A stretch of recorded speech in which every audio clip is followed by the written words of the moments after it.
अनेक वर्षाचा प्रलंबित असणारा फुले मार्केटचा विषय अत्यंत व्यापाऱ्यांच्या जिव्हाळ्याचा विषय।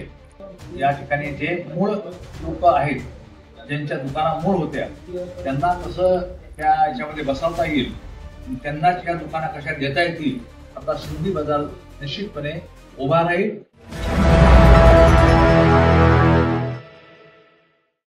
आज जालन्याचे व्यापारी आपल्याला इथं भेटायसाठी आले होते आणि उपमुख्यमंत्री एकनाथजी शिंदे साहेबांसोबत फुले मार्केट संदर्भात आपण आज बैठक लावली होती।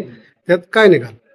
माननीय राज्याचे नगरविकास मंत्री आणि उपमुख्यमंत्री यांनी अनेक वर्षाचा प्रलंबित असणारा फुले मार्केटचा विषय अत्यंत व्यापाऱ्यांच्या जिव्हाळ्याचा विषय।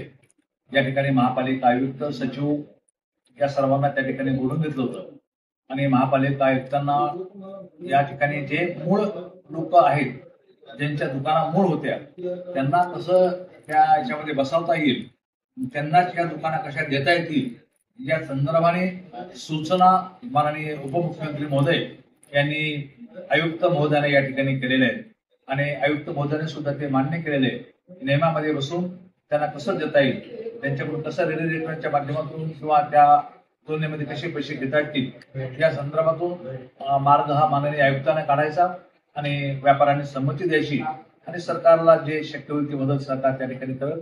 परंतु एक बहुचर्चित आणि खूप महत्वाचा, जिव्हाळ्याचा, जे निर्वासित होऊन आपल्या देशामध्ये आलेले आमचे बांधव, यांना आसरा जो दिला होता, तो आसरा त्यांचा नाहीसा झाला होता।